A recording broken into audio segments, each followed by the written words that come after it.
ओम नमो भगवते वासुदेवाय। तृतीय अध्याय श्लोक संख्या 14। अर्णावद्वन्ति भूतानि पर्जन्यतादन्य संभवा यज्ञाद्भवति पर्जन्यो यज्ञ कर्म समुद्भवा। श्लोक संख्या 15।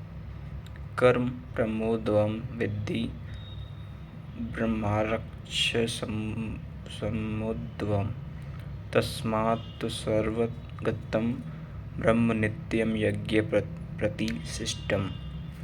संपूर्ण प्राणी अन्न से उत्पन्न होते हैं। अन्न ब्रह्मेति व्यजानात्। अन्न परमात्मा ही है। उस ब्रह्म पीयूष को ही उद्देश्य बनाकर प्राणी यज्ञ की ओर अग्रसर होता है। अन्न की उत्पत्ति वृष्टि से होती है। बादलों से होने वाली वर्षा नहीं अपितु कृपा वृष्टि है।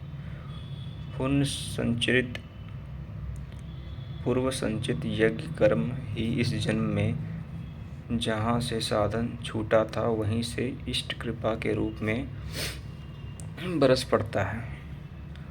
आज की आराधना कल कृपा के रूप में मिलेगी। इसलिए वृष्टि यज्ञ से होती है। स्वाहा बोलने से, तिल जौ जलाने से वृष्टि होती तो विश्व की अधिकांश मरुभूमि उसर क्यों रहती, उर्वरा बन जाती। यहाँ कृपा वृष्टि यज्ञ की देन है। यह यज्ञ कर्मों से ही उत्पन्न होने वाला है। कर्म से यज्ञ पूर्ण होता है। इस कर्म को वेद से उत्पन्न हुआ जान।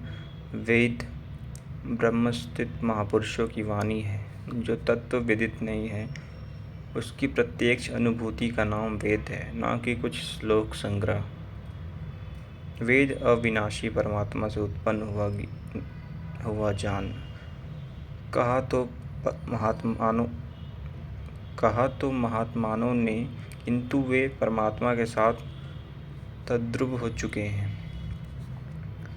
उनके माध्यम से अविनाशी परमात्मा ही बोलता है। इसलिए वेद को अपौरुषेय कहा जाता है। महापुरुष वेद कहाँ से पा गए? तो वेद अविनाशी परमात्मा से उत्पन्न हुआ। वे महापुरुष उसके तद्रूप हैं। वो मात्र यंत्र हैं, इसलिए उनके द्वारा वही बोलता है। क्योंकि यज्ञ के द्वारा ही मन के निरोध काल में वह विदित होता है।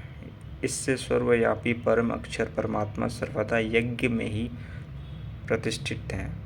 यज्ञ ही उसे पाने का एकमात्र उपाय है। इस पर बल देते हैं। आगे के श्लोक अगली वीडियो में। धन्यवाद। जय श्री कृष्ण।